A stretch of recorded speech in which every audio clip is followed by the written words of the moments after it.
As you can see, Pateo TV is broadcasted every Thursday. At least it's Thursday now in my time zone. Actually, it's Thursday evening, 7 p.m. in GMT, Greenwich Mean Time. And it's a weekly show, weekly 2 hours live television brought to you via CCN. If you want to know more about my background, my work, then you can go to this website, Pateo.nl. And there you find a lot of more information about what I call holy science. And this will also be another episode about holy science. If you have any questions for me during this episode or maybe before the next one, you can always send me an email. This is my email address, johan@pateo.nl.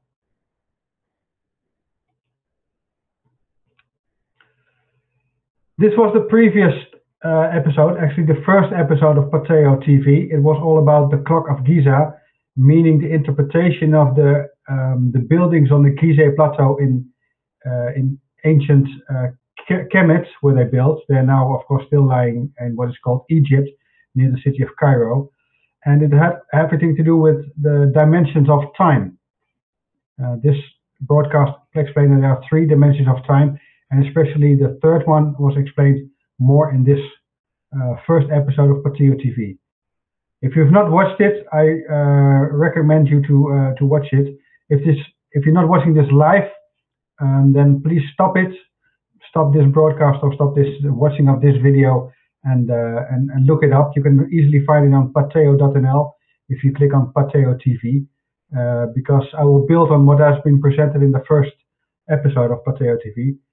And I will also build on what was presented by me last week when we talked about mostly the second dimension of time, meaning the astrotheology and what the 12 signs of the zodiac actually mean. And again, if you've not watched that part and you're not watching this live, then please stop it now and watch that previous part, because otherwise you will miss a lot of important things I will explain in this presentation. Okay, so now we're here. This is the subject of this broadcast. It's about the book of Genesis, actually the first chapter of that book, and that chapter is called The Creation. And that's the first chapter of not only the book of Genesis, but it's also actually the first chapter of the Bible, because it starts with the book of Genesis, but also the Torah also starts with the same chapter, the same book of Genesis. And some claim that the first 5 books are together also a book of Moses. And of course, this is then also the first chapter of that book. So it's a very, very important chapter. And I will explain in detail what that chapter is all about. And as I said also in the previous episode, it has nothing to do with belief or faith or religion. It has everything to do with science. It's a scientific paper, actually. It's a scientific description. And that's what I will explain in this episode of Pateo TV. Next week, I will talk about hidden symbolism, covert symbolism, not only on the back side of the $1 US bill. There's a lot of symbolism that I think is very important for us to understand what it's all about. But there are also many feature films, and they are full of symbolism. Of course, there's a lot of entertainment for us, a lot of action, and if you look at only the action, then the story ends there for you. But the moment you understand that there is much more than meets the eye, so to say, there is a hidden layer of meaning, then it becomes really fascinating. Holy Science also explains these 5 very important feature films. Or sometimes there are a series of films, like The Lord of the Rings, Harry Potter, The Matrix, Avatar, and The Maze Runner. And I will also go into detail about Star Wars, because that's also there in the presentation. So, yeah, if you are interested in this, and I would strongly advise you to be interested in it, because it's very important for every one of us, then I'll advise you to tune in next week, same time, same station, CCN, and you can see this live presentation also. I will start by explaining body and healthy body and strong body and body that is capable of doing all kinds of things. In order to do that, in order to keep our body healthy and fit, we must train it. We must keep it healthy and fit by good nutrition, and exercising. That's very important. If we don't do that, then of course our body starts to degenerate. And the very same is true with our mind. Also, our mind needs training. Train your brain. Also, your mind needs stimulation, and also your mind needs good food. It's the very same. And what do I mean by good food for your mind? Good information that stimulates your thinking, that stimulates your thought processes, and that helps you to get a better perspective or a broader perspective or a different perspective on many, many things. So it's very important that you keep your mind active. And that's actually the opposite of what happens when most people are watching television, because instead of becoming more active in your mind, training your brain, the brain becomes less and less functioning, starts to function less and less. And actually people are dumbing down because of that. Fortunately, there is something like CCN, and I think many colleagues of mine, and of course myself too, we are trying to stimulate your thinking, your understanding of the world. And instead of dumbing you down, we want to help you educate yourself, become a smarter person, and become more mindfulness. So there's a huge similarity between the body and the mind, and everything that is true for the body is also true for the mind. In order to stay in a good condition, mentally and physically, we need exercise, we need training, and we need good food. For instance, can you imagine that the man here in the upper right-hand corner could beat this guy in running a marathon?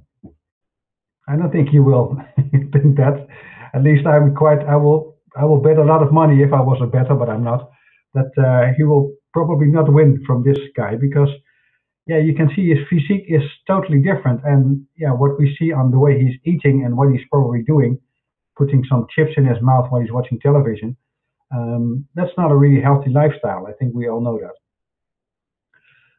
So the chances that he will win a marathon with a good competition is zero, is absolutely zero. How would this guy try to explain him what he did, what strategy he used to win? Will he be able to somehow bring that through to him? Will he have any idea what he's talking about? I don't think so. Here we see a chess grandmaster, and probably he was the best chess player ever, because I'm talking about Mr. Bobby Fischer. And this is just a random guy who's not too clever, so to say, not too smart. Would Mr. Fischer been have able to explain his opening strategy or his strategy in general to this guy? No, I don't think so. And that's the problem that I encounter, that I see for holy science. I'm trying to explain holy science now for many years, and only a very few handful of people are able to get it. And for the most people, it's like what is this facial expression of this guy. Yeah, they scratch on their head because they have no clue what I'm talking about. I do hope that what I'm saying in this broadcast or the previous ones or the ones that are coming, you will not have this kind of response. I hope that you will be able to get the most of what I'm trying to say, and hopefully everything. And of course, yeah, I think it should be clear, but in order to become a great chess player like he was, we need a lot of practice, we need a lot of exercise, and we need a lot of training. We have to invest a lot of time before we get it. And then it will become joyful, then it will become a true pleasure. The same is here for him. It's a true pleasure of winning this tournament, this marathon, this game, this match. But before that, he trained a lot. He must have trained a lot in order to become this fast, this good. And the same is true for holy science. It requires a lot of training. I'm telling you now what I've discovered, but please do your own training. Study anything you want. Go as deep as you want, and do calculations as I did, and combine things and look from different perspectives. Chew it with your own brain, so to say, in order to come to an understanding that is good for you, that's working for you. Yeah, because I repeat it again, and I cannot repeat it too many times, I think. Holy science is the rock, and on that rock we can build our own house, our own mental understanding of how the world really functions, how the world really is. It's not the way the universities try to tell us, or the religions, or the media, the mainstream media. The world is actually quite different. And in order to get an understanding of the true nature of this world, of this reality we live in, you need to start from afresh, from ground zero, so to say, from the base. And that base is holy science. And then you can start building it step by step by yourself. But you're the only one who can make your own mental understanding. You're the only one who can reach that level for yourself. Nobody can help you. I cannot help you with that. I can tell you about my house and what I built, and you can try to copy it, but that will not help you much. What will help you is understanding how I build it and the principles that I used. And you can copy those principles, but still you have to do your own building. And if you don't do that, then you will create a house like this. Everything that has been taught at schools, universities, religions, the mainstream media, the hospitals, so-called care, healthcare, all those ideas, all those structures, they are built on sand. They are not solid. They are not strong. So if you go along with all those ideas, those concepts, then you will one day get into trouble. One day your house will collapse. Most of the time that happens when people become seriously ill. And then they start to understand, oh, perhaps what I've been told so far is not the truth. And it's true, it's not the truth. So you can wait until your own house crumbles down, falls apart, but maybe it's better to leave your house now and just forget about it and start a new house, completely new.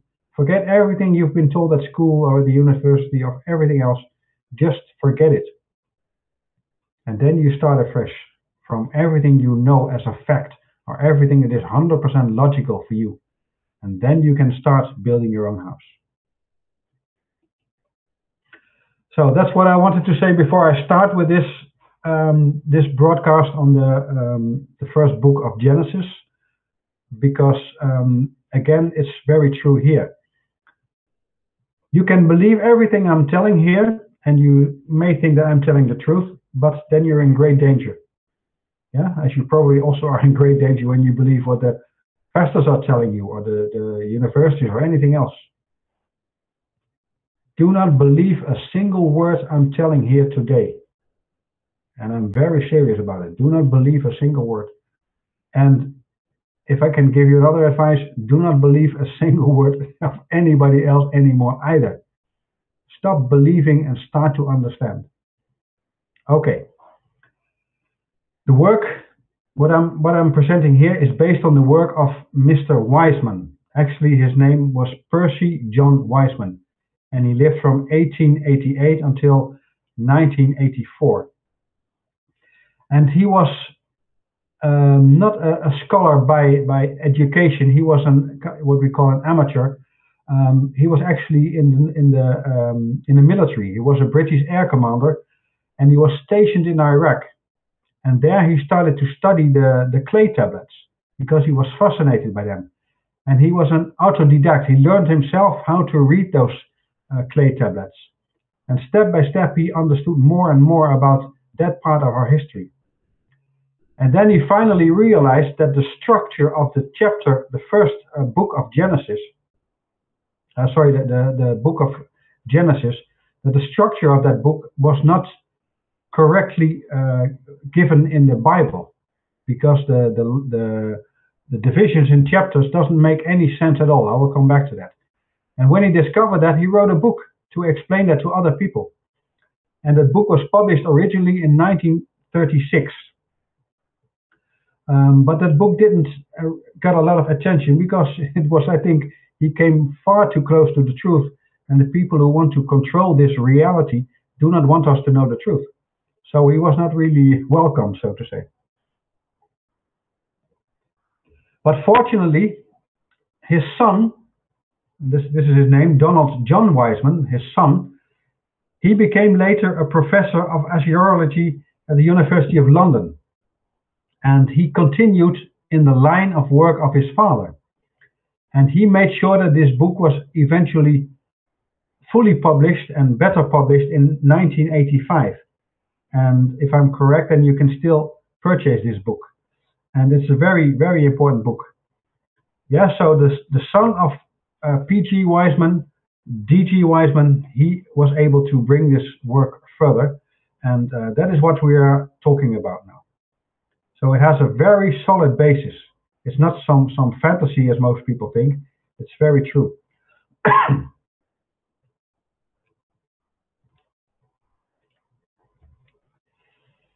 Most people think that the Bible was originally written in Hebrew, and that is about, let's say, 2,500 years old. That assumption is wrong, and especially for the first part of that book, because the first, about half of the book of Genesis was not written in Hebrew at all. The original part, the original version of those stories, they were written in cuneiform, on clay tablets, and they are at least twice as old, as I assume. Yeah, let's say they were written about 5,000 years ago, so much older. So those stories, which I'm going to talk about here as well, those stories have nothing to do with Canaan or Judaism or Christianity or anything, because they date much further back in time. So these are yeah, you can call these are the prehistoric, that's not the correct word, but they are the most ancient stories that we have. And that's why they were copied and written down later in the collection of the books that is known as the Bible. And in total, there were 11 original stories written on clay tablets in cuneiform. And each of those original stories ended with a standard sentence. And the standard sentence always was, this is the toledot of, and then explaining from which perspective that story has been written down. So it's always the ending sentence, just like when we go to the movies and we see the end. The end means the end of the film. This is also what we see here. This is the toledot of. This is, you can call it ancient Sumerian or cuneiform for the end. This is the toledot of. And sometimes we can translate toledot as the account of family history. In most cases that is true, but in some cases it's not true, because it has nothing to do with human beings. And that is actually the first story, which I'm going to talk about. And then we can better say this is the historical account of. Yeah, perhaps you're familiar with the Enuma Elish, a classical story. It was also originally written down on 7 clay tablets. That was an original story.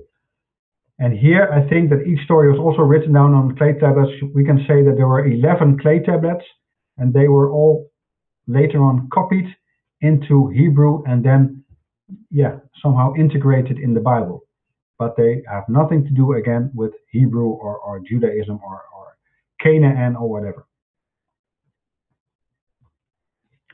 These are the 11 original stories.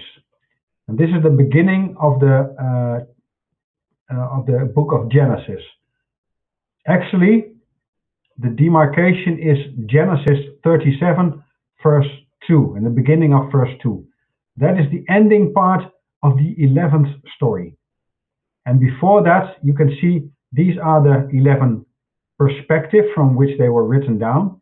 Yeah, this is the toledot of, and the first one is the heavens and the earth. I'll come back to that. The second story ends with, this is the toledot of Adam. And this is the toledot of Noah. And this is the toledot of the sons of Noah, and so on. And here you can see the chapters of Genesis, and you see that it doesn't make any sense at all. Yeah, actually, there should be 11 chapters instead of 37. So I think when we have the knowledge from which Mr. Wiseman explained to us, then we should restructure completely the book of Genesis.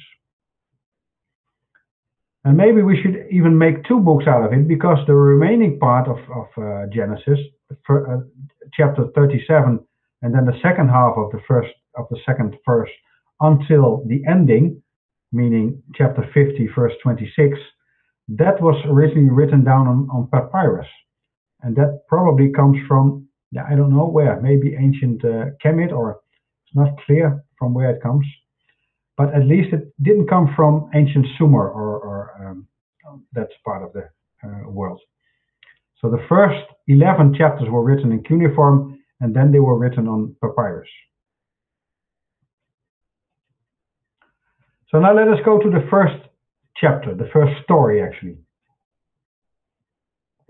And I think that first story is also the most important story ever, because it's not an historical story. It's actually a scientific explanation of the structure of the whole of reality. And that's why it's so important. If you fully understand this first story, this first chapter of Genesis called the creation, then you understand the structure of the creation. And that story ends with this sentence: this is the historical account of the heavens and the earth, when they were created. Yeah, it says historical account. I translated that, but probably we should even say it something different. Originally, it was the Toledoth of. So it's a kind of description from the perspective of the heavens and the earth, and it's all about when they were created. It's the creation, and that's why the title of this chapter is also the creation. But the correct ending of that chapter has to be after Genesis 2 and then the beginning of verse 4. That is the ending of the story. And in that Genesis 2 verse 4, there we find this sentence. And most of the time it's not completely correctly translated, because sometimes the S of heavens is missing. And then it says the heaven, as if there was only one heaven, which is not true. In total there are 7 heavens. 7 heavens. That's the meaning. And then it starts like this. The story starts with, in the beginning, God created the heavens and the earth. Again, there has to be an S here. Multiple heavens. Actually, there are 7 heavens, and one of those heavens is earth. So we can also say, in the beginning, God created 7 heavens, and then stop. But to make it clear from our perspective, because we live on this planet, it is stated explicitly also the earth. What is this? This is in fact the abstract. And that's very good procedure for scientific papers. You always start with the abstract. And if you like the abstract, then you read the full paper. This sentence is the abstract of the whole story, of the first story, because it's all about the creation of the heavens, of which one is the earth, by God. And what God is the creational force, so to say. Yeah, it's not a man with a long beard. That's definitely bollocks. It is the principle of creating naturally. You can say that is God. Later on in another episode, I will come back on that. And the structure of that story, that first original story, is very clear. Actually, you could say it's extremely structured. And I'm myself very fond of structure, so I can fully appreciate it. It starts by day 0. And day 0 is actually the day before the creation started. And that is about heaven number 7, the 7th heaven. And in the 7th heaven, there has no creation been done, because the creation starts below heaven 7. The creation is done from heaven 7, and then it goes downward. So the first part of this story is what happens in day 0, before the creation actually started. Then the second part of the story is all about what happens during day 1. And during day 1, heaven number 6 is created, the heaven directly beneath heaven 7. Again, heaven 7 was already there. God did not create heaven 7, because heaven 7 is actually the same as God. And from that highest level, God created a heaven below that highest heaven, and that's heaven number 6. That happened on day 1. On day 2, another heaven was created below that. So that's heaven number 5. And then it goes on. On day 3, heaven number 4 was created. On day 4, heaven number 3. On day 5, heaven number 2. And finally, on the last day of creation, heaven number 1 was created. That's actually the lowest heaven. So it goes from top to down. It's very important that you understand it. Creation is always top down. The way people create here on this planet is sometimes a bit different, but I will not go into that. If we look at the natural creation structure, it's always top down. And now we can go to the scale, because these are the 7 tones of the scale. And most of us can memorize it, but only from bottom to up. Re, mi, fa, sol, la, si, do. Some people say here T, but that's not correct. It has to be C. C is the correct way of referring to this tone. But from the perspective of God, from the highest level, it's do, si, la, sol, fa, mi, re. So it starts with do, then it goes to si, then to la, then to sol, then to fa, then to mi, and finally to re. And underneath this re, we find another do. And that do is actually the same as this do. We can call this do everything, and we can call this do nothing. And now we can see that God is actually everything and nothing at the same time. Our mind is not able to understand that. But if you understand this scale, then you can see that this has to be another do, but there is nothing here. And that is true. This do is nothing, and this do is everything.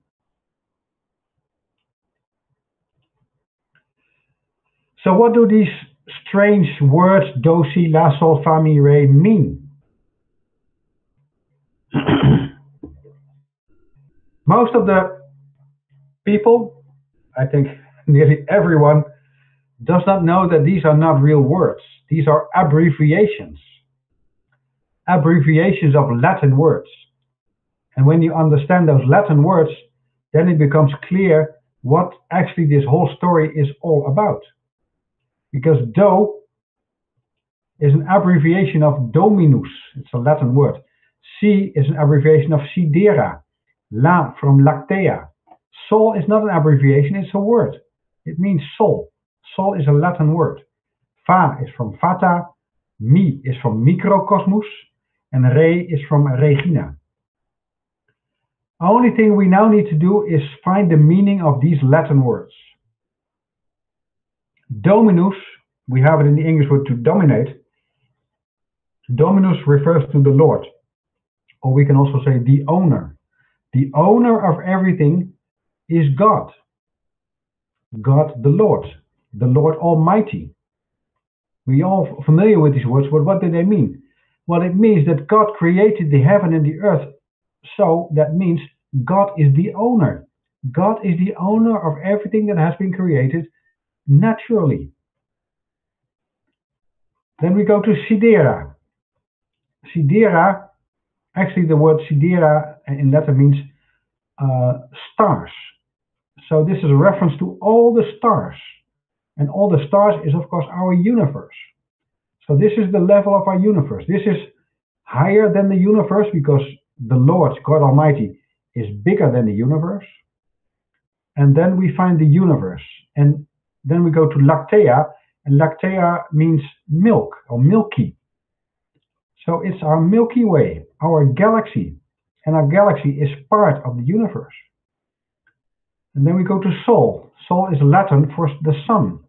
So it's a reference to our solar system. So Sol is our solar system, which is a part of the galaxy, which is a part of the universe. Then we go to Fata. And the Latin word Fata means the same as the English word fate. And our fate is written in the stars. Actually, our fate is written in the planets, as I explained in the previous episode of Pateo TV. The 7 wandering lights, they are influencing our fate, or like we like to call it, our fate. So it's our planetary system. And our planetary system is part of our solar system. Then we have the microcosmos in Latin, or in English microcosm. And the microcosm is the planet that we live on. We can say the universe is the macrocosm, the big cosmos, and this is the small cosmos. And then finally we have Regina, and Regina means to rule, or regent, the regent. And the regent at this level, I will explain it later, is the moon. The moon is the regent at the lowest level, and it's about our lunar system. And our lunar system is part of our planetary system, and our planetary system is part of our planet system, is part of our planetary system, and so on. So we can also depict it like this, with the Matryoshka dolls from Russia, the nested dolls. God is the biggest doll of them all, so to say. And when we would open that doll, then we find our universe. Some people claim there are more than one universes. Maybe that's true. But there is at least one universe. That's our universe. And in our universe, there are many galaxies. Hundreds of millions. And one of those galaxies has our own star system. The Milky Way, our own Milky Way. And in that, our Milky Way, there are hundreds of millions of solar systems. And one of those solar systems is our own solar system. And in that solar system, there are many planets. And they form another system as well. And one of those planets is our home planet. And that home planet is accompanied by a moon. And they also form a system. So this is a kind of 7 worlds in each other. We could actually say we are living in 7 worlds at the same time. That means if you're conscious of it.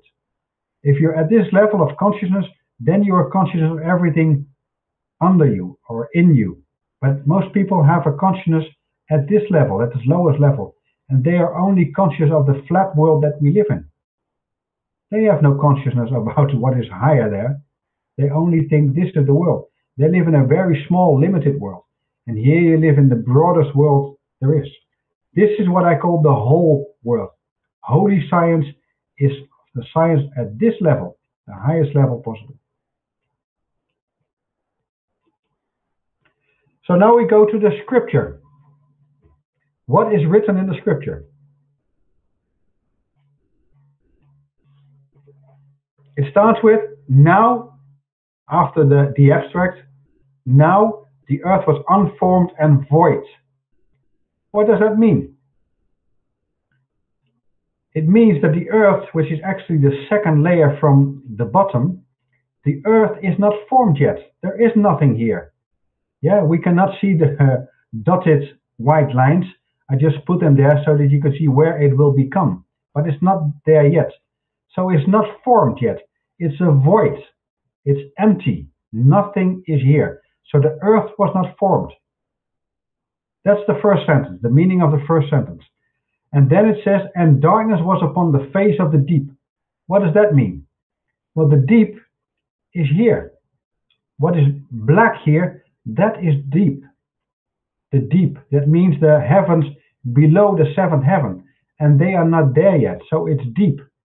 Like we're looking in a well, very deep, and we cannot see the bottom. That's what would have been that was what God would have seen if God looked before the creation started down, from the seventh heaven down. Nothing. Darkness. There was darkness upon the face. This is the face, this horizontal line is the face of the deep, and there was darkness because under here there is nothing. It's all dark. And then it says, and the Spirit of God hovered over the face of the waters. The Spirit of God. Actually, there's a Trinity. God, the Creator, that what God has created, we can also refer to that as the Son, and the God who creates is the Father, and in between the process of creation, that is the Spirit. So it's the Father, the Son, and the Spirit, or the Creator, the process of creation, and the result of creation, the creating. That has been created, sorry for the confusing words. So it's Creator, creating, and created. That's the Father, the Spirit, and the Son. So the Spirit of God is hovering. That means the process of creation is underway. It's going on. It has not created a result yet. That will start soon. But it says it's already, the process has already started. So any moment now we can see the first result. And that result will be the waters, because it's hovering over the face of the waters. So the waters will be the first result of the creation. And what does waters mean? Waters means actually that what is flowing through the universe. And what is flowing through the universe, that is light. Everything, I repeat, has to do with light. All creation comes from light. Light is the most important thing. It starts with light, and from that light, everything else follows. So, of course, the creation starts with the lights, creation of the lights. But in ancient scripture, they were referred to as the waters, as we can see in our reality that life originates from water. From water, life comes forth, so to say. And the same principle is true in the universe, but then the waters are light. I hope you can follow what I'm saying here. So whenever you encounter the word waters in this ancient story, simply replace it by light, and then you will get the meaning. Then we go, this was all day zero. So the creation has not started here. This was all, you can say, preparation phase. Now we get the first result. The first result of the creation is the creation of the heaven number 6. And the heaven number 6 is directly beneath heaven number 7. This is what we read in the scriptures. And God said, let there be light. And that's actually also the key here. The light has been created. And what does light? Light brings the division between where is light, we can call it day, and where is no light, that's called night. So actually what has been created here on the first day is the duality between light and darkness, or between yin and yang. It's the same thing. At the highest level, at this level, the highest level of God, there is no duality. Here is only wholeness, only oneness. There is no division. Everything here is one. But the division starts here, the simple division into two parts, a yin and a yang part, a day and a night part, a light and a dark part. It's all the same. So that was created on the first day, the division between light and darkness. Or we can say the division between the stars and everything that is not a star. The duality between those two, light-giving heavenly bodies and not light-giving heavenly bodies. And this is what we see here. This is actually the duality between light and darkness. The light dots, they produce light, the stars produce light, and in between we see darkness. So this is the duality at the level of heaven number 6. And this is what we know about our universe. It looks a bit like a sphere, gigantic sphere. And the diameter of that sphere is 150 billion light years. Now that's a little bit of a trouble for the people who believe in the Big Bang Theory, because they say the Big Bang happened about 13.7 billion years ago. But in 30.7 billion years ago, light could only have traveled until about here. Yeah, this is about 5 times as far. So if the Big Bang would have happened here, and there is something here, then that would have traveled 5 times the speed of light, if you can follow what I'm saying. So that's a bit of trouble. And that's why they came up with a ridiculous solution. They say there was not only one Big Bang in the middle, there were many, many Big Bangs everywhere. Now, to me, that's such a silly, stupid story. I cannot buy into that at all. So I think the Big Bang Theory is science fiction. It's not true. I refer to the ruler at this level as Tao. Tao to me is the division between yin and yang. Yeah, this is the symbol of Tao, the symbol of yin and yang. Or I have to say Dao. Sorry, Dao. And to me, Tao is the ruler of our universe. And universe for me means one song, Uni means one, and verse is a song. So we can say she is the director, or she is the singer of our song, or she's giving the pace. Then we go to day 2. And in day 2, we see this in the scripture. And God said, let there be a firmament in the midst of the waters. So again, the waters means light, and there is something in the middle of the lights. In the middle of the lights, there is something that is different from the rest of the light. That's what it says, and let it divide the waters from the waters. And God made the firmament. So there is something related to the stars, related to the lights in the universe that is different, that is separated. And divided the waters which are under the firmament from the waters which are above the firmament. So there is something above it and something below it. And God called the firmament heaven. Actually, if I would correct this ancient translation, I would say God called this fifth heaven Milky Way, because that's actually the name, the Milky Way. That's all about. The waters in the midst, that's our own galaxy, the Milky Way. Lactea, La. So that is what we can see when the night is bright enough, so there are no clouds, and we are close to the equator, I think, then we can see it more clearly. This horizontal line here, this diagonal line, that is in fact our own galaxy. Those stars belong to the same group, and these stars are from different galaxies, other galaxies, and sometimes they are complete galaxies by themselves. This is an artist's impression of a galaxy.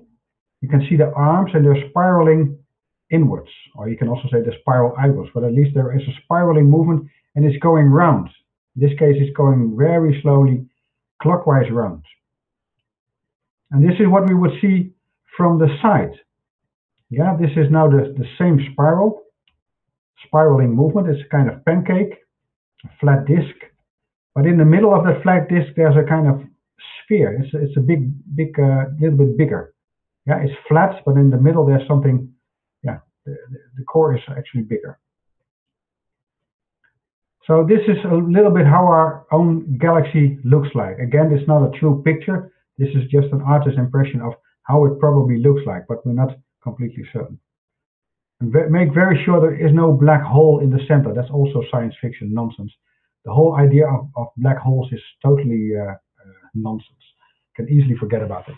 Simply understand that the universe is electric, and then we can delete all the nonsense about that gravity is the main force and so on, which is absolutely not true. But that will go too deep for here. Just understand that there is a lot of light in the center of the galaxy. Of our galaxy, the diameter is about 1,000 light years. And the thickness in the middle of the pancake is about 3,000 light years. And we are about 26,000, where's my mouse? We're about 26,000 light years away from the center. And the ancient Maya referred to the center of our own galaxy as Hunab Ku. And the Maya name Hunab Ku actually means the one giver of movement and measure. So he's giving us movement because he's turning around. The whole system is turning around. And measure, distance. We can also say movement is about time and measure is about space. So Hunab Ku is our giver of time and space. Our understanding of time and space is based on Hunab Ku. And that's why he was worshipped by the ancient Maya. And what you see here is an ancient carpet from the ancient Maya. And we can say this is a kind of symbol that is referring to Hunab Ku. Yeah, it looks a bit like the yin and yang. It's also duality, but there's more to this. So we can say this is probably an image of our solar system, our Milky Way, of our star system. Yeah, you can see here the spiraling arms. in this beautiful symbol. This is a true picture of a galaxy. This is how it really looks like. This is not our own galaxy because we cannot send something far away to take a good picture, but we can take a good picture from Andromeda. That is our neighbor. Yeah, that's the star system that's closest by to us. And actually we are spiraling around each other, but that's also too far for this presentation. So this is how it truly looks like. And again, you see a lot of light in the center. And when you want to see in the heavenly sky the constellation, the galaxy of Andromeda, then you go to the constellation of Andromeda, and you have here Cassiopeia. You make here a little arrow. You imagine the arrow, and then you see here something of a smog. Well, that is actually a complete star, star system. So what I'm pointing at now here is actually this. When you would zoom in many, many times. But for our naked eye, it looks like this. But this is actually a star system. Then we go to day 3. A lot of words, but the essence for now, because there are many layers in the story, but I'm focusing now on the structure. And then we only need to know this. And God said, let the waters under the heaven be gathered together onto one place. So the waters is again the lights, and the lights are gathered into one place. They are brought together in one place. And that is exactly what happens every day. Because during the day, it looks like all the stars from the night are gathered together into one place and make a really big light. And then after nightfall, they are scattered around the whole sky and they are tiny little lights again. But in daytime, it looks like they are gathered together. And that light is so bright that we can no longer see the other lights. And of course, I'm talking about this light here, in the center of our own solar system. Yeah, when this light is shining on the surface of the planet where we are at that moment, that light is so bright we cannot see any other light in the universe anymore. Then the lights are gathered together into one place. So that's what it is, what it means. Gathered waters means the bundling of light, and that's actually referring to our own sun, the central sun in our own solar system, which I call Helios, as I explained in the previous episode. So this is heaven number 4, the heaven of the soul. And again, we can look at the measurement here. The unit of measurement here is AU, which is an astronomical unit. Actually, 1 AU is the distance from our home planet, which I call Terra, to the sun, Helios. The average distance between our home planet and the sun, Helios, is 1 AU. And this is 320 times bigger than that. Or we can say the radius of this sphere is 160 times the distance from our home planet to the sun. 160 times bigger. And you can beautifully see here it's a sphere. It's a sphere. And 1 AU is about 150 million kilometers. Or we can also say 1 AU is about 500 light seconds. That means that it takes, with the speed of light, a little bit over 8 minutes to travel from the sun to our home planet. Yeah, or if we go the other way direction, if we travel with the speed of light, it takes us about 8 minutes, a little bit more, to come from Terra to Helios.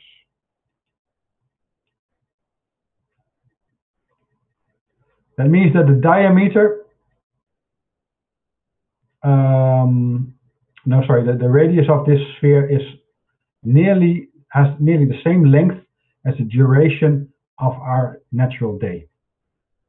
So when we make one full rotation around the axis of our home planet, that same time is almost required for the light to leave this sphere.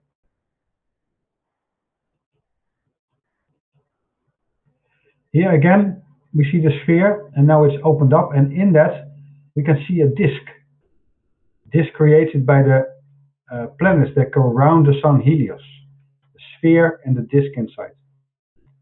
So at this level of Sol, it's all about the sun Helios. The sun Helios is the ruler at this level of Sol. Now we go to day 4. And again, I'm not explaining every word here. I'm focusing on the structure.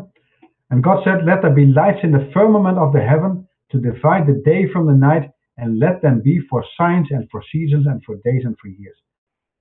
What it actually says here, signs of the times. That's what it's all about, signs of the times. And what time are we living? As I explained in the previous episode of Pateo TV, I said that we have entered the age of Aquarius, the eon of Aquarius. So how do we know that? That's because of the stars. The stars tell us what age we live in. And to be more precise, we need the planets, because the planets go in front of the fixed stars of the zodiac. Here you see the 12 signs of the zodiac, and here are the symbols of the planets and where they are. Yeah, the wandering lights. And there's much more to say about this. This is the essence of what I call planetary astrology. Some people refer to it as Western astrology, but it's a bit silly because it was already known in ancient Sumer, in ancient Babylon. So it has nothing to do with the West. If we would be correct, we should call it Middle Eastern astrology. But the name Western astrology doesn't make any sense. I prefer to refer to it as planetary astrology because the planets are actually telling us what the time is. The planets are talking about our fate. That's why it's Fata. So these are the planets that go around, and actually the sun, Helios itself too, goes around, because that's from our perspective. We go around, but it looks like the sun Helios is going in front of the 12 signs of the zodiac from our perspective, from the surface of our home planet. So it's all about this. The level of Fata is about the planets. And this is an ancient depiction. Yeah, then came Galileo Galilei and Copernicus. And they said this is not true because the sun Helios has to be in the middle. It's not the Earth in the middle. But for many years, people believed that the Earth, our home planet, which I call Terra, was in the center of the universe. And then we encountered the moon, then Mercury, and so on. Now we know that's only an illusion. That's from our perspective. The truth is different. But as we do live on this planet, this is actually our reality. So it's not, I don't think it's wrong to look at it like this. But then it's talking about the energies. Yeah, and it's also the days of the week, as I explained before. This is moon is Monday. Then we go to Mars is Tuesday. Mercury is Wednesday. Thursday is Jupiter Day, Thursday. Venus Day is Freya's Day, is Friday. Saturn Day, Saturday. And then Sunday. And then come back. So these are also the names of the week. These are very important lights because it's all about Fata, fate. The second heaven, the third heaven from below. And the biggest planet of them all is this one, Jupiter. Or you can call Jupiter. This is Jupiter, and you can see here a storm going on. In ancient Greece, he was referred to as Zeus, and as he is the biggest, he was referred to as the king. King Zeus on the Mount Olympus. So he is the ruler at the level of the planets. He's the planetary ruler. And then we go to the level below that, day 5 of the creation, and God said, let the waters swarm with swarms of living creatures, and so on. It's all about living creatures, but then swarms. So there are many of them. And that's true in the microcosm. Like there are swarms of living creatures in the macrocosm, meaning there are many stars, swarms of stars in the macrocosm. There are swarms of living creatures in the microcosm, the me or the my. So that's what it's all about here, our home planets. And this is how our home planet looks like from space. Actually, that's what we think, because I'm questioning more and more the pictures that we see, given to us by NASA, but that's another story. Of course, you all know that NASA means never a straight answer. So what is actually true, I don't think we know that for sure. But I do believe that this is how our planet looks like. But this picture was not taken by any man. It was taken by an automatic satellite, a Voyager, for instance. Anyway, this is the microcosm, and that's where we live in. And indeed, there are swarms of many living creatures. I refer to it as Terra. And Terra, to me, is the ruler at this level. And to me, she is my mother. I have a father who art in heaven, and this is my mother who art in earth. But you can also call her Gaia. Gaia literally means Mother Terra, or Mother Earth. And in ancient Greek, she was called Sophia, because Sophia means wisdom. And when we connect to our mother, then we become wise. And if we connect to our father, then we encourage our thinking, because thinking is electric and wisdom is magnetic. And they are connected. And our mother protects us very well with a magnetic field around us. And all the charged particles cannot come to us. They are pulled in at the North Pole and at the South Pole. So that's why she is protecting us. And that's why the northern and the southern lights are created, the aurora. This is a protection. And that magnetic field of the sun Helios is pushing it to the side. So that's why it's going here to the right-hand side. Because there's a strong energetic current, we could say, coming from the left, going to the right. And this is what we see at our beautiful planet. Indeed, it is filled with swarms of living creatures. And most of them here are mammals, but there are many, many more. Yeah, if we go to the insects and even smaller, to the microorganisms, it's hardly imaginable how many living creatures there are at this planet. It's completely filled with living creatures. Indeed, the word swarms is very correct here. And then we go to the final and last day of the creation, the lowest level, the first heaven, the heaven that is most low. And there's a big mistake in the official translation of the ancient story from Sumer, because in the wrongly translated version, it says, and God said, let God make. But it has to be plural here. God is not talking about himself or herself or itself. God is talking about, we can say, gods that are with a lower g, lowercase g. So the overall God is the creating principle. And then there are smaller gods, actually beings, and those beings came to our home planet and they created us, human beings. We are created by the gods that came to visit us, exactly as I explained in the previous episode when I talked about the legacy of the Dogon people from Africa, West Africa. They talk about people who came from the star system, of the solar system of Sirius. And also the story about Anunnaki. I'm not sure if that's correct, but also they say that creatures from another planet came here and they genetically manipulated the living beings, the natural living beings, into us human beings. I think that is true, but I don't think the Anunnaki created us directly. I think the dolphin people created us, and the Anunnaki people changed us. They made slaves out of us. We were not slaves when we were created by the dolphin people, but the lizard people changed us into their slaves. That's what I think. But I will come back to that later. For now, we stick to the story. And this is a kind of promise, because the promise given to us by God, and that's why it's a very important document, this first story, because we are entitled to rule over this planet. We can be the rulers, but not to be the boss, but more like the shepherd, more like the caretakers. Yeah, we can make sure that everything goes well on this planet. That is our role here. That's why we are here. We have a specific role to play in the in the whole of the ecosystems on this planet. That's our divine role, and we should never forget that. Most of the human beings at this moment have no idea why they are here. They think that they can take everything and they can do everything. That's not true. We have a specific role, and that's what's said here. But only if we are serving on the God, then we inherit this legacy. Otherwise not. So we can rule, and the key word here is rule.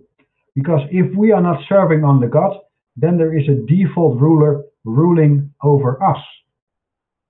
If we are serving God, then God will take care of us, and then we belong to the family of God. But if we do not do that, if we deny God, or we think that God doesn't exist or whatever, then the default ruler takes over and starts to rule over us. And that's the case for almost everyone at this planet at this moment. So it's all about ruling over, to reign or regent. Who is the regent over people who are not serving on the God? That is this planet, or this heavenly body. And some people claim it's not even a natural body. I'm not sure about this. But I am sure that this, whatever this is ruling over people who are not serving under God. So wherever you live on this planet, and if you are not part of the family of God, then you're part of the family of Luna. And if you are ruled by Luna, then you are a lunatic. And many of the people on this planet, and I hope you're not one of them, are lunatics, because they are ruled by the moon, by Luna, whatever this may be. And here we can see a beautiful moonrise over the trees. So she is the default ruler, Luna, default ruler. We can rule here too, but if we don't do that, if we don't do it according to the 10 commandments, I will come back to that later, then we are ruled by Luna, and we are all lunatics. Yeah, of course, Luna plays an important role. The lunar cycle, as I explained previously, is very important to us. The yin half, the under half, and the yang half, the second half. This is science. This is very important to know. But the main question is, are you ruled at the lowest level, or is your conscious higher? And are you at a higher level of consciousness? Here we see the orbits of Luna around our home planet Terra, and part of the time she's in here, and part of the time she's out there. Sometimes it looks she's bigger. I think it has to do with whether she's in or out the magneto tail behind our home planet or around our home planet. I think it's more like an optical illusion, like we're looking at fish in an aquarium. It's the same thing, or in a bowl. And the distance between Luna and our home planet is about 400,000 kilometers. Yeah, a little bit, about 238,000 or 39,000 miles. That's a huge distance. Yeah, when the light bounces back with the speed of light, it's about 1 second takes it to come back here to us, a little bit more. So we can say Luna, which is actually the level of Earth, because this is Earth, a heavenly body made out of Earth, and this heavenly body is mostly made out of water. The surface is 70% or more made of water, and also the atmosphere around it. The white things you see are clouds, and the clouds is also water. So there's a lot of water here. We can say this is a water heavenly body, and this is an Earth heavenly body. And that's why I prefer to name this planet Terra, because it's very confusing now. This is actually Earth, and this is water. Yeah, we have the phenomenon of the high tide. And this side is high tide, and this side is low tide. Like the magnetic field of the Earth is squeezed in, is making smaller on this side and extended on the outside. Also, it's takes too much time to explain all this. So again, we see a kind of disk. At the lowest level, there is a disk. Yeah, the orbit of Luna around Terra creates a disk kind of shape. So now we can put those 6 levels under God in a structure here. Again, the level 0 above this, the level of Dominus, That is gods, and under gods, because God is everything, under gods there is a sphere, the sphere of our universe. In that sphere we find a disk, and that's our own galaxy. In that disk we find another sphere, which is our solar system. And in that sphere we find a disk, which is our planetary system. And in that disk we find a sphere again, which is our home planet. And around our home planet there's a disk again of our lunar system. To me, a sphere is a yin shape and a disk is a yang shape. So it's a beautiful alternating rhythm between yin, yang, yin, yang. And you can also depict it like this. Actually, this graphic or this image is in fact telling the whole story about the first chapter of Genesis, of the story of the creation.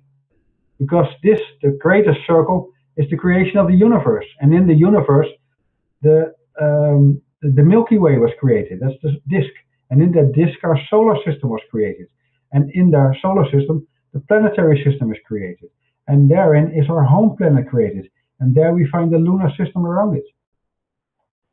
So this image is in fact telling the whole story of the creation, the 6 layers. And at the lowest level, we can indeed find that the world is flat. Of course, it's not literally flat. We cannot fall off with our ships, as the ancient people thought. But it is flat in the sense that we think that our world is flat. Most people think that this is our world. But if you are connected with your mother, I do that every morning with exercises, then my energies goes down to the core of this planet, and they come up again. So, and energetically, I go down. This is a 2D flat world. Most people live in a 2D flat world. They don't go down. They don't go to the core of this planet. They don't connect with our mother. And that's why they live in a flat world. Spiritually, they are flatliners, so to say. Flat worlders. Yeah, only when you see that there is a sphere, then you go to the second heaven. Otherwise, you stay at the lowest level. And that's why they put this image so much on our news channels and so on, so that we can believe that this is our world. But our world is a sphere. And in that sphere, there is a living energy inside. It's a living being. The home planet we live on is a living being.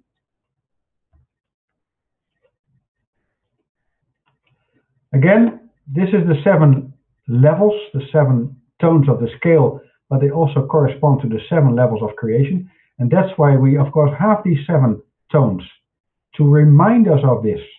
Because now we can combine that, and now we can see the truth. Now we can see the holy science underlying the story of Genesis, the first chapter, and of course our scale is the same.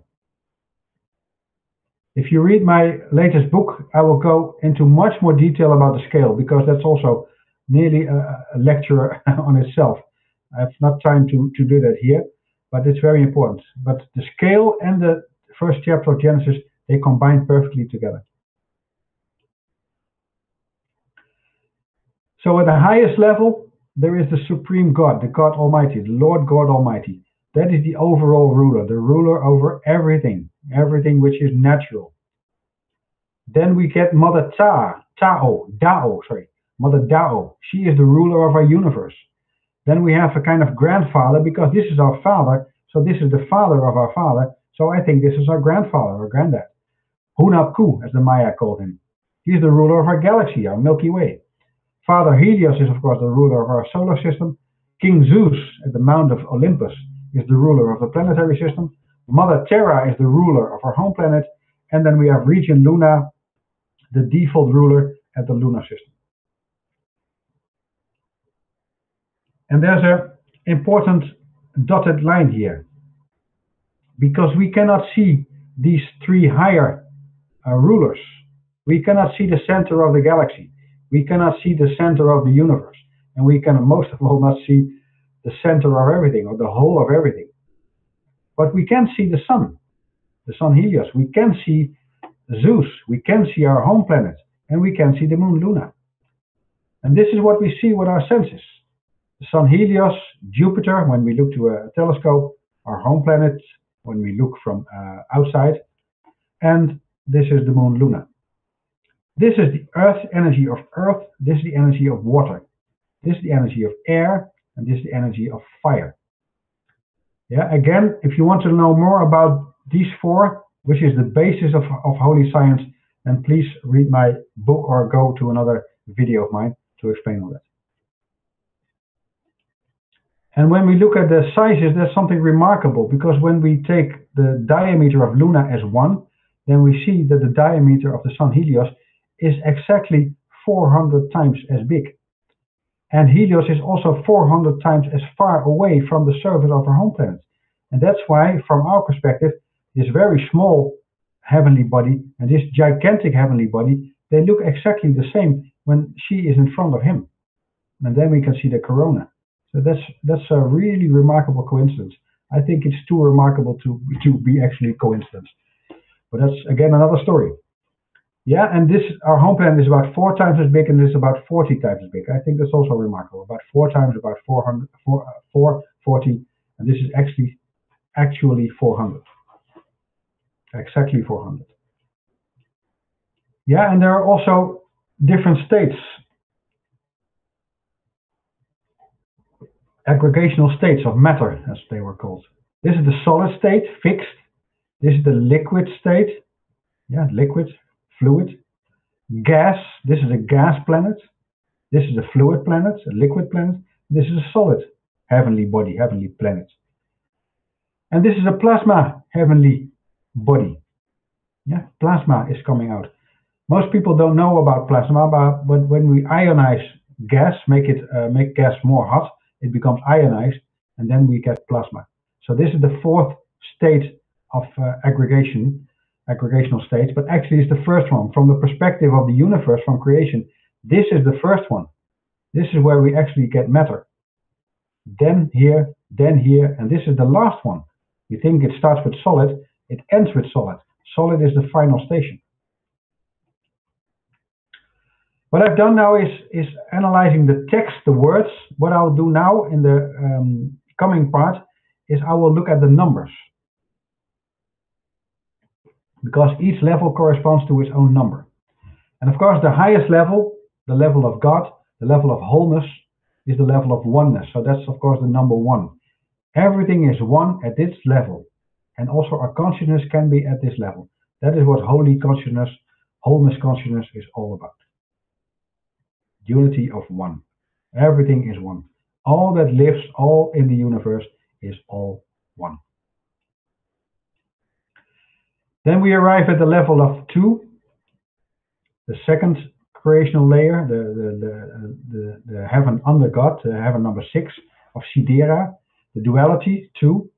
And you can see this is light and darkness, or yin and yang. So that's number 2. And then we go to number 3, because the Milky Way is actually a trinity. We saw that Hunabku was the giver of time and measurement. Well, space has 3 dimensions, as I explained in the first episode of Pateo TV, and time has 3 dimensions, and space too. So they're all trinities, and there are many, many more trinities. And in basics, we can say a trinity is always divided by a positive, a negative, and something neutral. That's how we can see it. Light, darkness, and something in the middle. And now we go to the level of soul. And actually soul, om, and on are 3 words that all refer to the sun. So you can also say this is a trinity, the trinity of the sun. And the number here is 6. This is the seal of Solomon. Yeah, this has nothing to do, as I explained before, with Judaism. This is the seal of the sun, of soul, of om, of on. On was the ancient Egyptian or Kemetic name.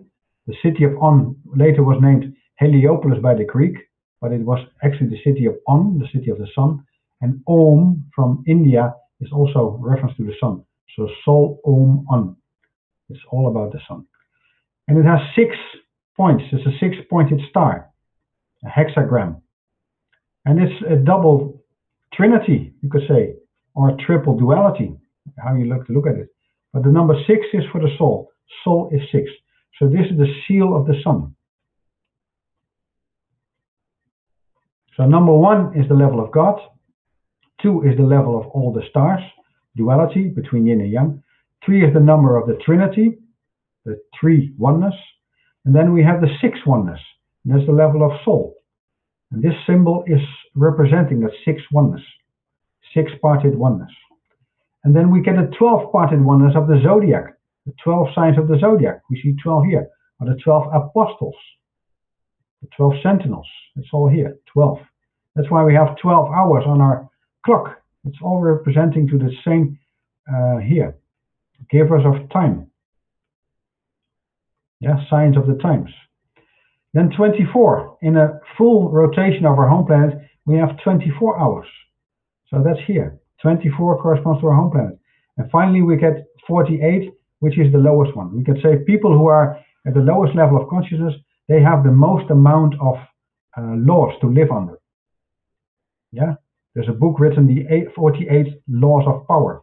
So the lower your consciousness is, the lower the heaven, the more laws are applying on you, the less free you are. Now we go to the geometry. The same thing, but now from the holy geometry, or some people call it sacred geometry. It's the very same thing. I show the same numbers.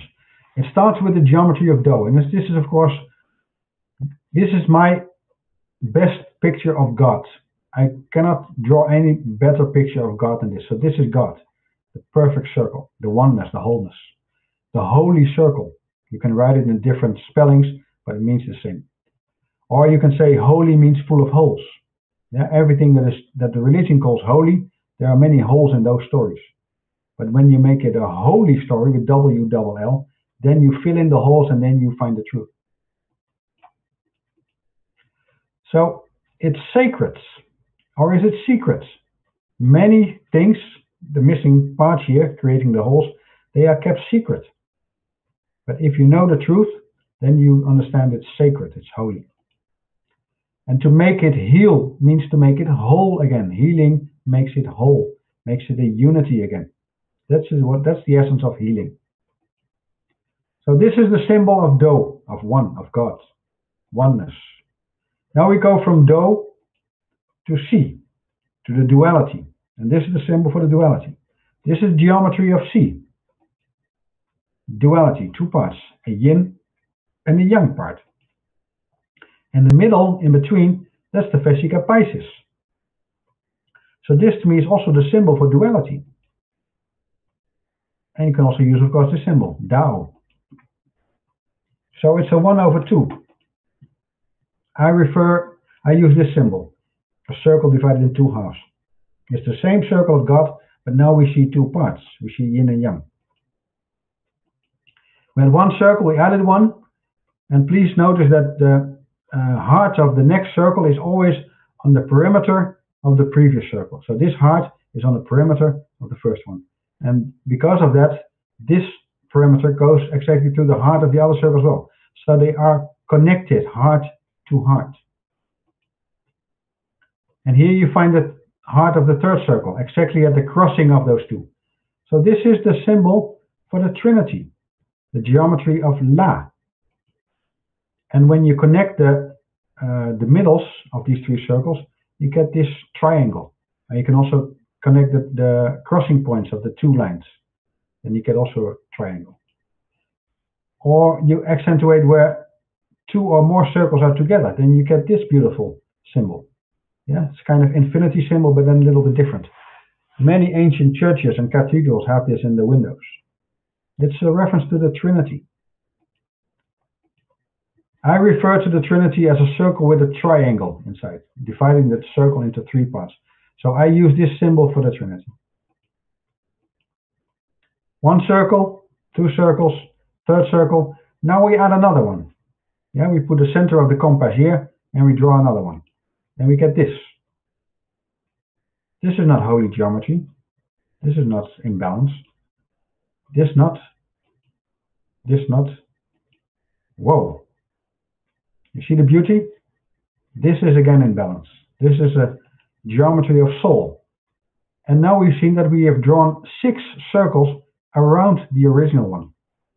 So that's the number 6, the hexad, 1/6. And when we connect those crossing points in the center, then we get the hexagon, the 6-sided rectangular, the six-sided shape. And of course, our honeybees, they know everything about this. So it's a very natural shape. And when we connect those points with this, we get the pentagram. So the pentagram is inside the pentagon. This is the seal of Solomon. Solomon, Sol, the seal of the sun. That's why this is referring to the six-parted unity, the level of Sol. So we have one, other one, 2, 3, 4, 5, 6, 7 in total, 1 in the middle and 6 around it. So 1 plus 6. Then we continue. Continue here. Oh, sorry, this is the seed of life. The seed of life is this beautiful geometry. This holy geometry is called the seed of life. And when you take these three letters, S-O-L, it's Sol again. Is this a coincidence? I don't believe in coincidence. Actually, I don't believe anything. I just see what I see. So now we continue. 1 extra, 2 extra, 3 extra, 4, 5, 6 extra. It looks a bit okay, but it's not really finished yet. So let's continue. 7, 8, 9, 10, 11, 12 extra. And now it looks complete. Now it looks finished. And again, this is holy geometry. This is the geometry of Fa. And this is the dozen, because there were 12 circles around the 6 of the previous shape. So dozen, we still have the word dozen, means 12-parted unity. And when we make all the circles equal as the one in the middle, so meaning 6 petals, so to say, going in each direction, and also 6 around it, then we get this shape. And this is also a very beautiful shape, very ancient. You can find it in ancient Kemet. It's called the flower of life. And it's a 12-parted unity. I will not do all the other circles as well. Now we jump to the next level, and that's the geometry of Mi. And that's 24 circles we get now around the previous level of 12. So it's doubling from 12 to 24. 24-parted unity. And you can also, this is how I draw it. And this is also a remarkable shape, because if you look at it, maybe it's possible to see, you can see a sort of cube.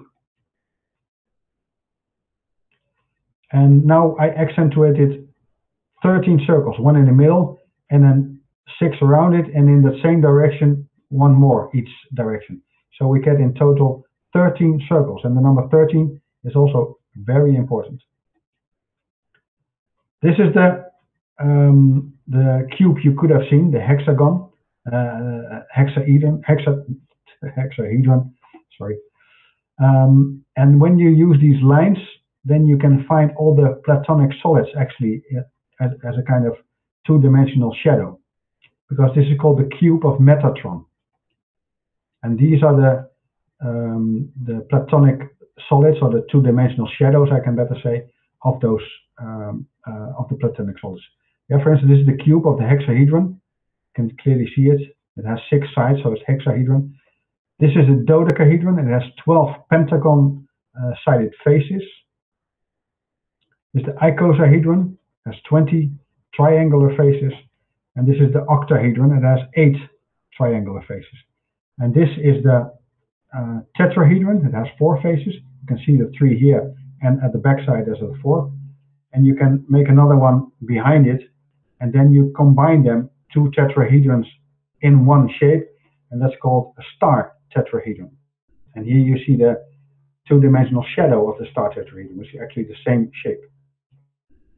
And the star tetrahedron is also called the Merkaba, or the light vehicle of light. Yeah, in one of the other presentations I'll probably go into this more deeply, because our spirit actually travels in this light vehicle. And there's a yang and a yin shape, but I will not go into that. Then we jump to the last level, the one with the most circles. And if you count now the outer ring, you find that there are 48 circles, and that's the geometry of Re. 1/48. And this is how I depict it with my symbol. Yeah, a circle divided in 48 equal parts. And the shape that we see, other way around, the shape that we still see is the 6-sided shape, the hexagon shape. Yeah, it was already present at the level of soul, but it stayed the same. It's only getting bigger and bigger, but the shape stays the same. And when we look at cymatics, we find the same structure, 6 directions, or a six-sided shape. So the number 6 is very important. Yeah, this is actually the core of creation, understanding this. Cymatics is the shapes that we get when we change the frequencies of sound. Yeah, if you're not familiar with this, just look it up on the internet. There are many videos explaining it, but it's very remarkable. A different frequency of sound creates a different shape.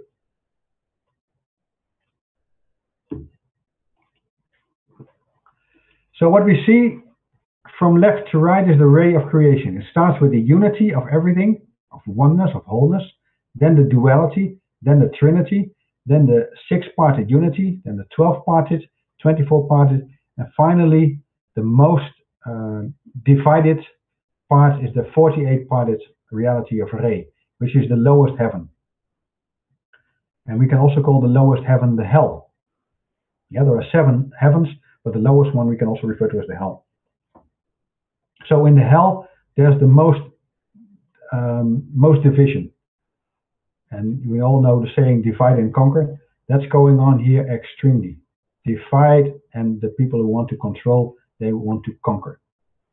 But the way of getting out of the hell is the other way. That we call the stairway of ascension. So this is how everything is created, from unity into diversity, and our consciousness is doing the opposite when we take the stairway of ascension. From diversity we go back to unity. Out of many, one. We go here and we go here. Now let us look at the chakras, because there's also 7, and there are many more examples about 7-parted unities, or 7 layers actually. There's a lot of confusion, we can actually say mistakes about the chakras. The number 1 mistake is that people refer to as the middle chakra as the heart chakra. That is absolutely wrong. The heart has nothing to do with this. The heart is something totally else. The heart is not a chakra. The second most common mistake is that people assume that the crown chakra is highest located. Its located is highest. That is not true. It's not located highest. It's the one up highest. I will show that. And the base chakra is not located lowest either. Actually, it's the 2 but lowest.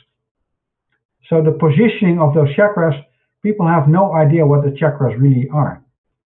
And that's all because of New Age. New Age is a belief system. And that belief system was not based on solid ground. There's a lot of assumptions which are totally wrong, totally erroneous. So if I can give you a sincere advice, forget everything that New Age has ever told you, because almost everything is not true. Simply start afresh.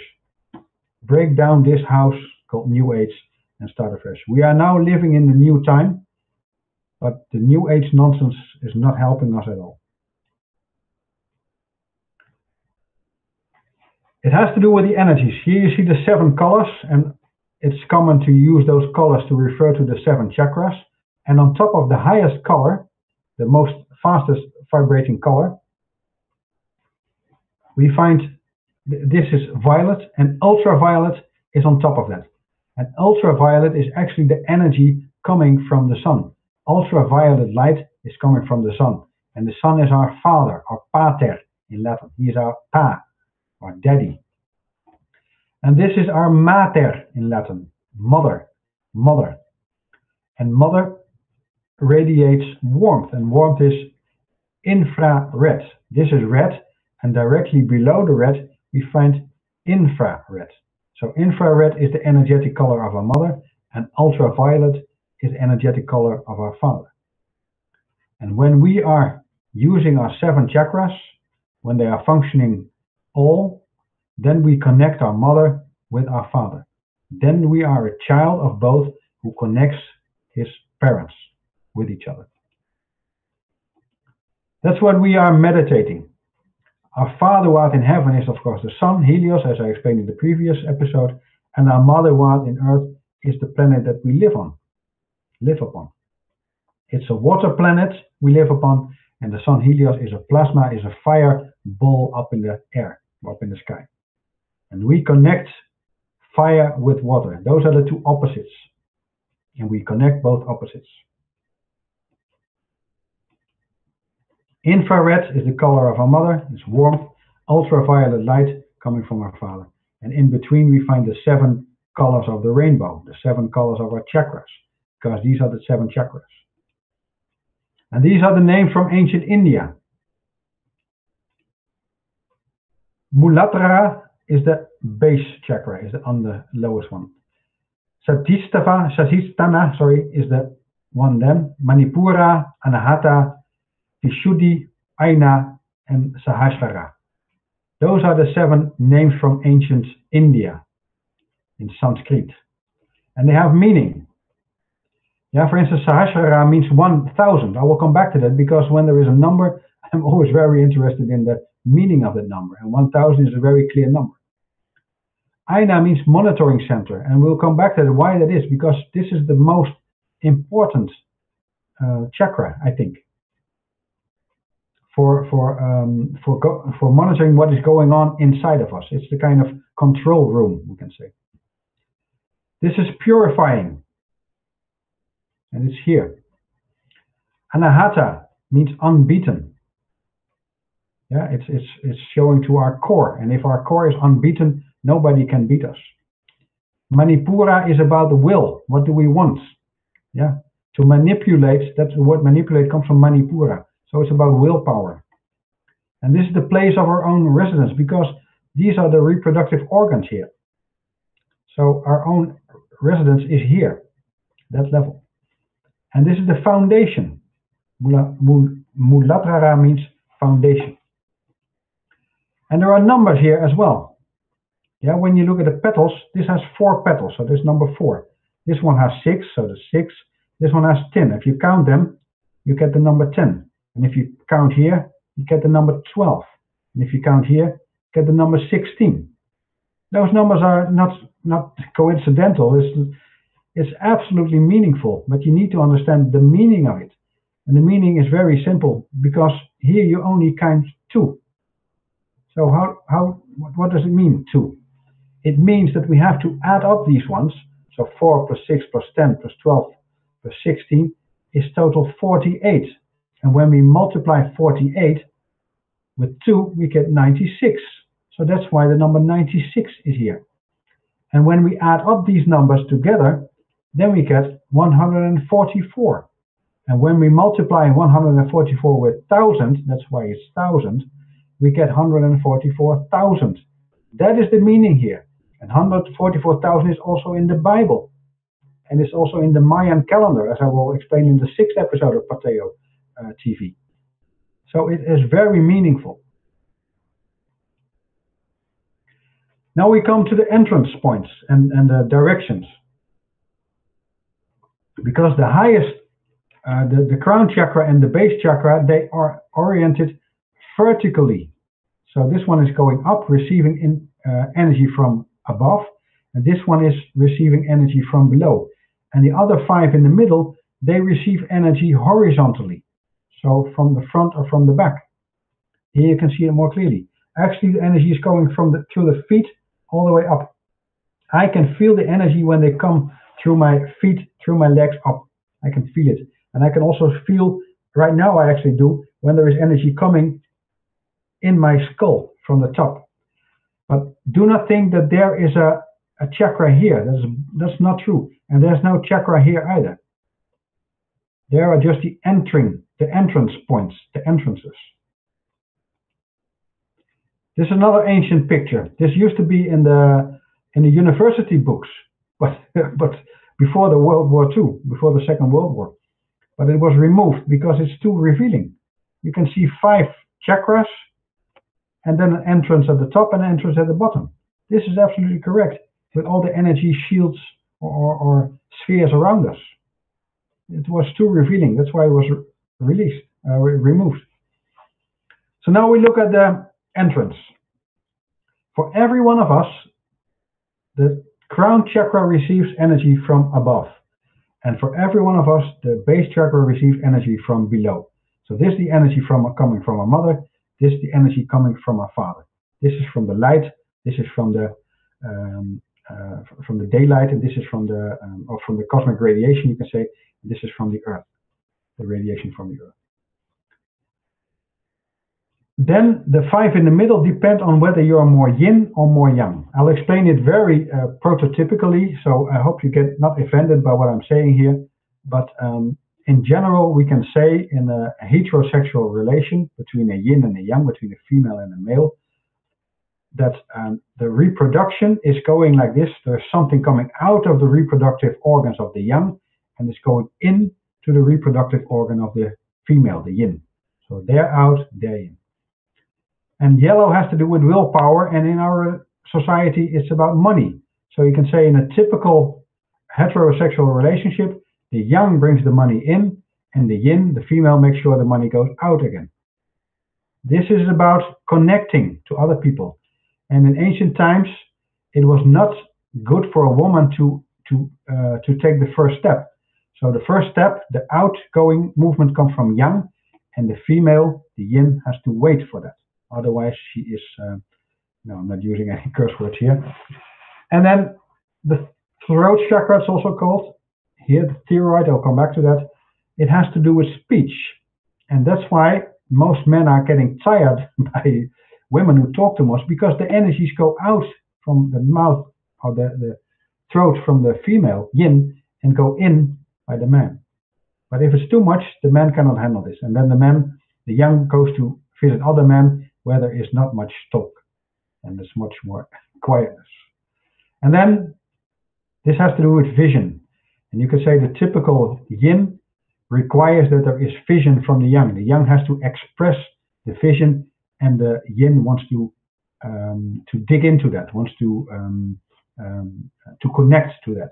Yeah, so the initiative is here. So it makes perfect sense. Another beautiful alternating rhythm. This is what I showed in the first episode of Pateo TV. Yeah, the Great Pyramid of Giza. This is the King's Chamber, it's called. Actually, it's the chamber of Osiris. And this is the chamber of Isis. And we could say maybe this is the chamber of Horus, who knows. But we call it now the King's Chamber and the Queen's Chamber. But this is not the highest chakra. Actually, the Sahasrara, the highest chakra, is here. This is the highest chakra. And Aina, that is here, the King's Chamber. And Vishuddhi is here. So this is number 5, this is number 7, and this is number 6. Very confusing to people. Because the energies for the number 7, they come in from the top and they spiral all the way down to here. Yeah, when we look at our head, energies come here, they spiral in, and they go all the way down to here, to the pituitary gland. I will go back to the glands. Yeah, so this is chakra number 7, the crown chakra, and this is what some people call the third eye chakra, the pineal gland. And here's the thyroid gland. That is the 5th chakra. And that is exactly the way it is built in the Great Pyramid. It's so fascinating to see that. Yeah, can you see the one-on-one match here? The positioning. They knew all about this. So again, this is a trinity. Actually, this is the chamber of the sun. This is the chamber of the moon. And this is the chamber of the stars. Or what I explained in the first episode, the solar cult, the lunar cult, and the stellar cult. They all had a chamber in the Great Pyramid. A trinity. And here you see the eye. People call it the eye of Horus, but actually it's more the eye of Isis, because it is about the pineal gland. Sorry, the eye of Osiris. What you see here. Yeah, you see here the brain structure, and it looks a bit, when you have a little bit of imagination, what is drawn here. Can you see the resemblance? So it's all about the pineal gland. The pineal gland is located here. And it looks a bit like a pine cone. Yeah, this is the staff of Osiris with a pine cone on top. This is the pineal gland, and the pineal gland is the gland of Osiris. This is the gland of Osiris. This is the gland of Isis, and this is the gland of Horus, so to say. Oh, wrong direction. So the pineal gland is the gland of Osiris, and that's why it's here, on the staff of Osiris. And of course, you find many of those references also in the Vatican, because the Vatican knows much more than they are telling. They're telling bollocks to people, but the truth is hidden in the basements. All the very important books are hidden there for the public. I think it's time that we break the basement open and share the knowledge there. This is what we find at the St. Peter's Square. Of course, this is the pineal gland. Yeah, and the staff here, pineal gland too. Ancient Babylon, pineal gland, pineal gland, pineal gland, pineal gland. All those pine cone shapes are all reference to the pineal gland. And why? Because it's the most important gland to regulate the hormones internally. But when you use too much fluoride, when you brush your teeth with fluoride, then this gland starts to defunction, starts to shrivel down, becomes smaller, and it's not functioning well anymore. I think the ancient Comitians knew how to stimulate this gland even more, and in their time it was gigantic. Maybe that's why they had huge skulls.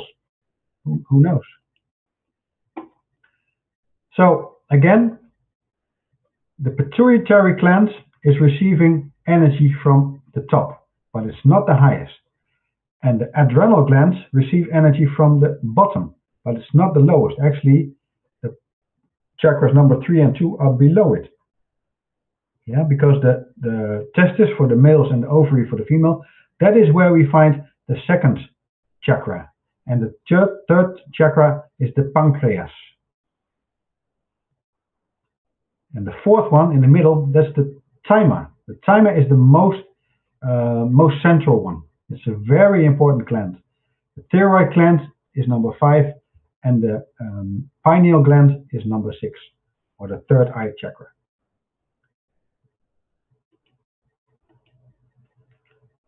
And what those glands do, they create hormones. And hormones is literally setting into motion. The hormones setting our physical body into motion on the basis of the energies that they receive. Because this one is responding to earth energy, the second one to water energy, the third one to air energy, and the fourth one to fire energy. And I'll come back to that because this is actually the sun. The sun is responding to the fire. This is sound. Yeah, I make now the sound is coming from here. Yeah, and my thyroid is there, is the gland close to that. Pineal gland is responding to electromagnetic information, yeah, day-night rhythm, cardiac circadian rhythms, and the highest one is receiving cosmic information from the ether. And these are some hormones they make. Yeah, more of them. Yeah, this is of course only for male. Most of the male, but anyway. There are many other hormones as well, but they make hormones. That's the essence here. And the planets are very important too. Because Luna is the lowest one. Luna is connected to the base chakra. Mercury to this one. Venus, Helios, Mars, Jupiter, and Saturn, and so on. And that's the same ordering as I explained in the days of the week. The very same ordering. We just have to put the menorah sideways or twist it a little bit. Then we see the same ordering. And the middle one, the sun Helios, is here. And that's fire. Fire is Helios. And how do we open up these chakras? Well, it has to do with if they are blocked or not. If we are fearful, then the base chakra is blocked. And only by embracing all our fears, then we become fearless. When we still have guilt, feelings of guilt about ourselves or others, feel that they are guilty, as long as we do not forgive, this chakra is blocked. As long as we are shameful of ourselves, of others, as long as there is shame in our system and we not accept the way it is, then this one is blocked.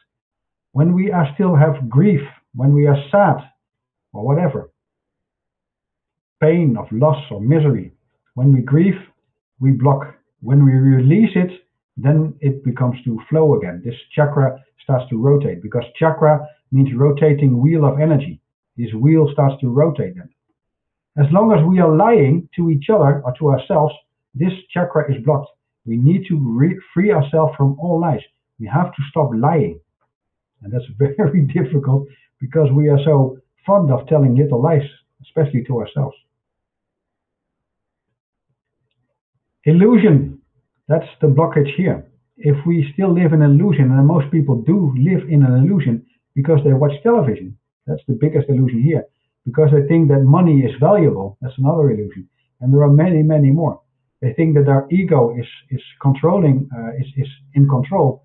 That's an illusion too. Our ego is not controlling, should not be in control.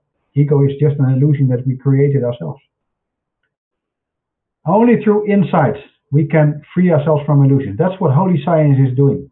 Yeah, these ones you all can do yourself, but you need insight to free yourselves from illusions. That is what what holy science is all about.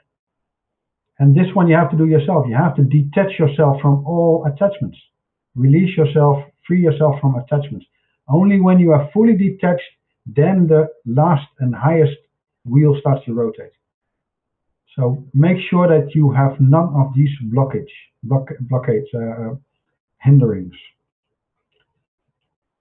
So it's a stairways to heaven. 7 steps between the lowest and the highest one. And there are many, many examples of 7. I have no time to explain them all here because I'm already running out of time.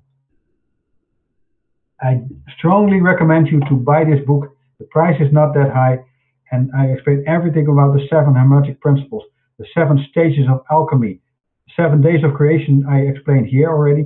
The 7 tones of the scale are fully explained there too. The wandering lights I explained the previous times during the days of the week. There are also 7 internal centers in us, and the Kabbalah has 7 levels. They're all in this book explained. 7 liberal arts, or liberating arts I prefer to call them. If you don't know them, then you cannot liberate yourself. You need to be master of these arts in order to liberate yourself. Nobody can free you, as I explained before. So these arts are explained here as well. The heavens I explained here, the 7 planes from India, it's also in the book. The chakras I just explained, and the 7 realms, the 7 kingdoms. And you can also see a big 7 here. Yeah, there's another 7. Let's go back. How? Spoil the joke. This is a big 7 actually. The 7 itself is representing the 7 steps of the stairways. And 7 up. Why do you think this logo was created? It's the very same. 7 steps upwards. So if you want to learn more about this, again, do yourself and also me a big favor and buy this book, I would say. The price is not too big, I hope. You can start with the first 2 chapters, and if you like it, you buy the even more. But €5 or $6 83. I think that's affordable, I hope. And if you want to learn more, you want to spend a week filled with holy science in a beautiful atmosphere, then please join me in the month of April. There are 2 weeks you can choose from, or you can also do both of them. Next week, I will talk about covert symbolism, as I announced at the beginning of this episode. $1 bill, the 5 films, and of course also a lot about Star Wars, so it's actually a 6th film. And I think you will be blown away by the meaning of this symbolism, especially what's on the backside of the USA dollar bill. Many parts are released before, many have revealed it as well, but I don't think anyone has revealed the whole picture here. And after that, in 2 weeks' time, I will bust some myths. One myth is that there actually were planes flying in the Twin Towers. And another myth is that there were men with the Apollo 11 mission brought to the moon and came back. I will explain, fully explain, I'll come with hard evidence why those myths are not true. I will bust them. And there were many, many more myths as well. And as I said before, many people are living in a world of illusions because they believe in these myths. So do yourself a favor and study them and join me in that episode and see if you can agree with my debunking, with my myth busting. And in 3 weeks' time from now, I will talk about the Mayan calendars. There's so much to say about this. Many people yeah, we're thrilled about the year 2012 because the long count calendar of the Mayan ended. But there is much more to tell about this, and also the very important Solkin calendar of the Mayans is very important to know all about this. So I will spend 2 hours time explaining the different calendars of the Mayan, because the Maya had more than one calendar. In total, they had, I think, 17 different ones. So talking about the Mayan calendar is absolutely ridiculous because there are many. Thank you very much for watching this episode of Pateo TV. If you like it, and if you've liked it, if you enjoyed it, then you can also make a donation, which is really good, which is really appreciated. But if you don't want to spend money, then I would ask you, make sure that 2 more people are watching this video, or next time tuning in at the live broadcast of Pateo TV. So you can pay either with money, or you can pay by spreading the word and make sure that more people are joining in. I thank you in advance for that. Namaste.